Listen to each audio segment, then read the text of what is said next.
সোনার ধনুক থেকে ৬,০০০ কেজি ওজনের ঘন্টা। অযোধ্যার রাম মন্দিরের জন্য কোথা থেকে কি উপহার আসছে? ৬০০ কেজি ঘি তৈরি করতে সময় লেগেছে ৯ বছর। নেপাল ছত্তিশগড়ের সাথে রাম মন্দিরের কি কানেকশন? রামের মুকুটের আদলে সেজে উঠছে অযোধ্যা ধাম জংশন, সেজে উঠেছে রাম জন্মভূমি।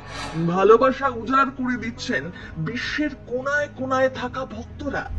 তবে রামলালার পুজো সম্পূর্ণ হবে না যদি না আপনি আগে এই মন্দিরে পুজো দেন, যার সাথে রয়েছে বাংলার চোখ।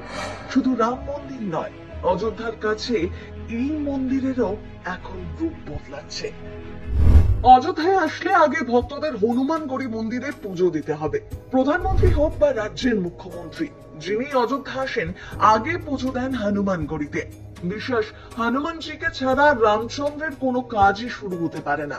অযোধ্যার কাছেই এই মন্দির, যেখানে রাম সীতা তো রয়েছেন, সঙ্গে সর্বাঙ্গে সিঁদুর মাখানো হনুমানজির বিশাল মূর্তি। এই অযোধ্যার হনুমানগড়ির সাথে বাংলার যোগ রয়েছে। এখানকার যারা মহন্ত, তারাই নাকি গঙ্গাসাগরে কপিল মুনির আশ্রম চালান। ছোট্ট রামলালার জন্য উপহার আসছে দেশের নানা প্রান্ত, এমনকি বিদেশ থেকেও। সবচেয়ে বেশি উপহার আসছে নেপাল ছত্তিশগড় থেকে। এই দুই জায়গার সাথে কোন সূত্রে বাঁধা রামলালা?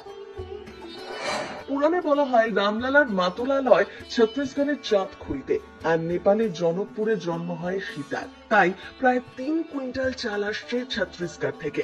প্রচুর ফল, পোশাক আসছে জনকপুর থেকে। এছাড়াও নেপাল থেকে আসছে বিভিন্ন ধরনের গয়না, বাসন, মিষ্টি। মন্দিরের জন্য উত্তরপ্রদেশ থেকে এসেছে 2100 কেজি অষ্টধাতু। ভদোদরা থেকে 108 ফুট লম্বা ধূপ। পাটনার মহাবীর ট্রাস্ট থেকে পাঠানো হয়েছে 5 লক্ষ টাকার সোনার ধনুক। 600 কেজির এক ঘন্টা এসেছে রামেশ্বরম থেকে।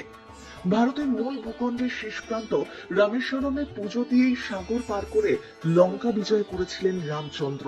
তাই রামেশ্বরমের সাথে অযোধ্যার পৌরাণিক যোগ রয়েছে। 7 দিন ধরে চলবে বিশেষ পূজা ও আরতি। 3 দিন ধরে কয়েক হাজার প্রদীপ জ্বলবে।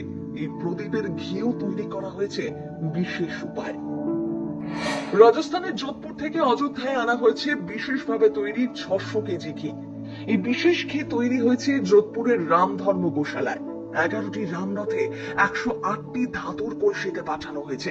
প্রতিটি রথের জন্য খরচ হয়েছে 3.5 লক্ষ। দেশ জুড়ে রাম মন্দির নিয়ে উৎসাহ উদ্দীপনার শেষ নেই।